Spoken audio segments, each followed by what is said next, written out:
समाचार टीवी में आज का मुख्य समाचार। हिसार विधानसभा के निर्वाचन अधिकारी जगदीप सिंह को हटा दिया गया है। उनकी नई नियुक्ति के आदेश अभी जारी नहीं किए गए हैं। पिछले दिनों एसडीएम जगदीप सिंह हिसार निर्वाचन अधिकारी के तौर पर काम करते हुए स्वास्थ्य मंत्री डॉक्टर कमल गुप्ता, एसयू के कुलपति BR कंबोज के आचार संहिता उल्लंघन के नोटिस जारी कर चर्चा में आए थे। हरियाणा विधानसभा चुनाव के गहमागहमी के बीच आप नेता व दिल्ली सीएम केजरीवाल शुक्रवार को जेल से बाहर आ गए हैं। उनके बाहर आने पर आम आदमी पार्टी के कार्यकर्ता जोश में है। अब वो विधानसभा के चुनाव प्रचार में कूद जाएंगे। 1 दर्जन से ज्यादा रैलियों व जनसभाओं से पूरे हरियाणा को वो कवर करने की कोशिश करेंगे। उनके आक्रामक प्रचार से आम आदमी पार्टी के उम्मीदवारों को मजबूती मिलेगी। इससे कांग्रेस को थोड़ा नुकसान झेलना पड़ सकता है। हरियाणा विधानसभा चुनाव में पीएम नरेंद्र मोदी शनिवार को कुरुक्षेत्र से अपने चुनाव प्रचार की शुरुआत करेंगे। प्रधानमंत्री दोपहर बाद गीता की धारा से जन आशीर्वाद रैली को संबोधित करेंगे। पीएम की रैली की तैयारियों को लेकर प्रशासन की सांसें फूली हुई है। मुख्यमंत्री अरविंद केजरीवाल को शुक्रवार को सुप्रीम कोर्ट से जमानत मिल गई। कोर्ट ने उन्हें कुछ जरूरी शर्तों के साथ जमानत दी है।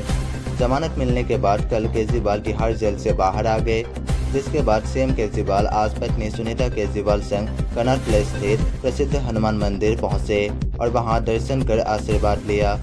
इस मौके पर पूर्व डिप्टी सीएम मनीष सिसोदिया और आप सांसद संजय सिंह भी सीएम के साथ थे। ओल्ड फरीदाबाद अंडरपास में रात करीब 12 बजे एक एसयूवी डूब गई। सूचना के बाद पहुंची पुलिस ने राहत और बचाव कार्य चलाया। एसयूवी को बाहर निकाला गया। उसमें 2 लोगों के शव मिले हैं। बताया जा रहा है कि एसयूवी में 2 लोग सवार थे। इस दौरान अंडरपास पर करीब 10 फुट तक पानी भरा था। दोनों निजी बैंक के कर्मचारी बताए जा रहे हैं। हादसा तब हुआ जब मृतक विन्यास शर्मा और विराज गुरुग्राम से ग्रेटर फरीदाबाद स्थित अपने घर लौट रहे थे। आम आदमी पार्टी के नेता संजय सिंह ने प्रधानमंत्री नरेंद्र मोदी और गृह मंत्री अमित शाह पर अरविंद केजरीवाल के खिलाफ साजिश रचने का आरोप लगाया है। उन्होंने कहा कि अरविंद केजरीवाल की राजनीति को खत्म करने के लिए साजिश रची गई थी। संजय सिंह ने कहा कि सुप्रीम कोर्ट ने अरविंद केजरीवाल को जमानत देते हुए जो लिखा, उससे साबित होता है कि यह नरेंद्र मोदी और अमित शाह की साजिश थी।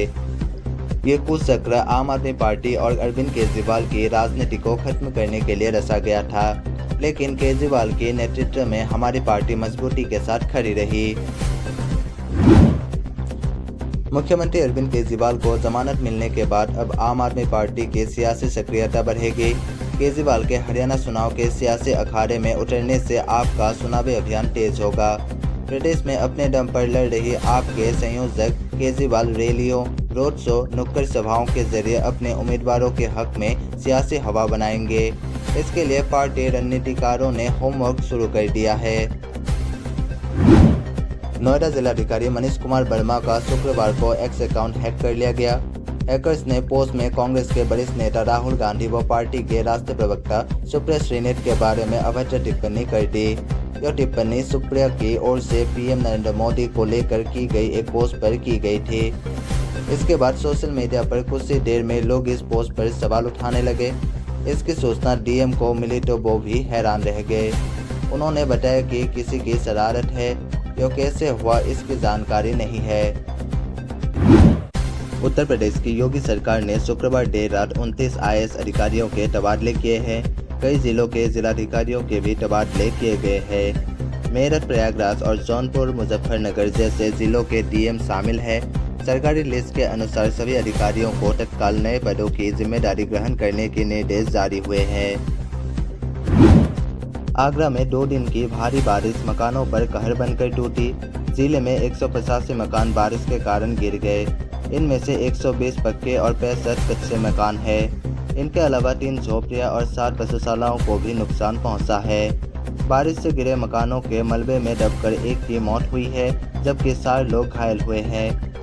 जिला प्रशासन ने शुक्रवार को सभी 6 तहसीलों में मकानों के गिरने का सर्वे कराया, जिसकी रिपोर्ट में ये खुलासा हुआ है। बुंदेलखंड और कानपुर मंडल के जिलों में बुधवार की रात शुरू हुई बारिश का सिलसिला बृहस्पतिवार देर रात तक रुक रुक कर चलता रहा।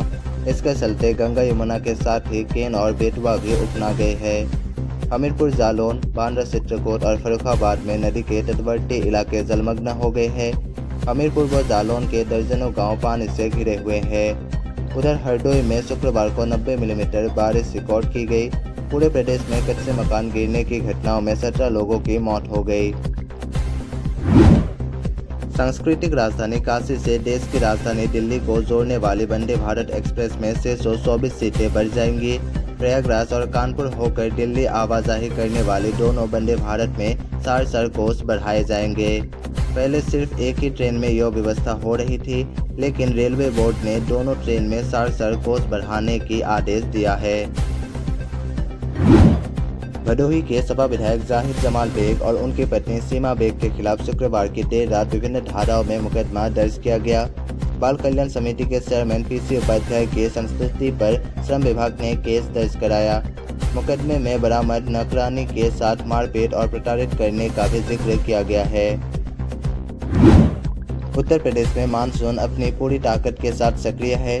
भारी बारिश से अवध के कुछ जिलों के साथ प्रदेश के 11 जिलों में बाढ़ का कहर है। बारिश और आकाशीय बिजली से प्रदेश में कई लोगों की मौत हुई है। मौसम विभाग ने आने वाले दिनों के लिए अलर्ट जारी किया है। उत्तर प्रदेश के आगरा जिले में एक युवक ने पत्नी और सास के उत्पीड़न से तंग आकर अपनी जीवन समाप्त कर ली। मरने से पहले उसने वीडियो बनाया, जिसमें साफ साफ कहा कि उसकी मौत की जिम्मेदार पत्नी और सास है। मरने के बाद उन्हें छोड़ना नहीं है। मुरादाबाद जिले के कुंदर की विधानसभा उपचुनाव के लिए कांग्रेस पर्यवेक्षकों के समक्ष पार्टी के 13 नेताओं ने अपना बायोडेटा प्रस्तुत किया। पर्यवेक्षकों ने दावेदारों से बात की। इस बीच कार्यकर्ताओं ने पर्यवेक्षकों से कुंदर की सीट इंडिया गठबंधन से कांग्रेस के लिए छोड़े जाने की मांग की।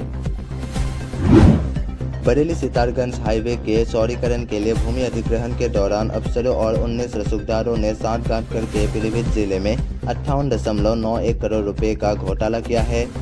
मंडलायुक्त की ओर से गठित 5 सदस्यीय जांच समिति की रिपोर्ट में इसका खुलासा हुआ है। आगरा के अमरपुरा में सबमर्सिबल पंप सही कराने के विवाद में बड़े भाई ने छोटे भाई पर हमला बोल दिया। छोटे भाई की अधिवक्ता पत्नी शालिनी राजपूत को डंडे और सरिया से पीटा। उनके सिर में गहरी चोट लगी। उन्होंने इलाज के दौरान दम तोड़ दिया। उनके पति भी गंभीर रूप से घायल हैं। पुलिस ने जेठ जेठानी सहित 7 के खिलाफ मुकदमा दर्ज किया है। आरोपी घर से फरार है। ग्वालियर में अनोखा मामला सामने आया है। यहां जेबाजी विश्वविद्यालय थाना क्षेत्र के राजकमल अपार्टमेंट की पार्किंग में खड़ी गाड़ियों में एक सिरफिरे आशिक ने आग लगा दी, जिसमें गर्लफ्रेंड की स्कूटी सहित 7 गाड़ियां जलकर खाक हो गई। यह पूरी घटना सीसीटीवी में कैद हो गई। सीसीटीवी में कार से एक युवक निकलकर पेट्रोल की बोतल लेकर गाड़ियों में आग लगाते हुए दिखाई दिया। पुलिस ने सीसीटीवी के आधार पर आरोपी को गिरफ्तार कर लिया है। इंदौर के देवी अहिल्या विश्वविद्यालय में 19 सितंबर को राष्ट्रपति द्रौपदी मुर्मू आएंगी। वे यहां पर छात्रों के दीक्षांत समारोह को संबोधित करेंगी। कार्यक्रम के लिए शहर के प्रमुख लोगों को निमंत्रण भेजा जाना शुरू हो गई है। कांग्रेस नेताओं और शहर के अन्य वरिष्ठों को निमंत्रण नहीं मिलने से इस पर बवाल हो रहा है। ग्वालियर संभल अंचल में बारिश थम चुकी है, लेकिन नदियां उफान पर होने के कारण हर तरफ बाढ़ ही बाढ़ नजर आ रहा है। कई जगह हालत सामान्य है, लेकिन भीतरबाड़ अनुविभाग के पवाया मानपुर में अभी भी सेना की ओर से लोगों को रेस्क्यू किया जा रहा है। राष्ट्रपति द्रौपदी मुर्मू 19 सितंबर को उज्जैन आ रही है। उनका आधिकारिक कार्यक्रम जिला प्रशासन के पास पहुंच गया है और प्रशासन ने उनके दौरे की तैयारी शुरू कर दी है। राष्ट्रपति द्रौपदी मुर्मू की सुरक्षा में करीब 2000 पुलिसकर्मी तैनात रहेंगे और ड्रोन से भी निगरानी की जाएगी। दमोह में मरीज को समय पर अस्पताल पहुंचाने वाली 108 एम्बुलेंस सुविधा का लाभ समय पर नहीं मिल पा रहा है। जिले के जबेरा स्वास्थ्य केंद्र से इसी प्रकार का मामला सामने आया है, जहां एक महिला के सीने में दर्द होने पर डॉक्टरों ने उसे जबलपुर रेफर किया था, लेकिन महिला को 3 घंटे तक 108 एम्बुलेंस नहीं मिल पाई और वो अस्पताल में दर्द से तड़पती रही। मामले में अधिकारियों ने जांच की बात कही है।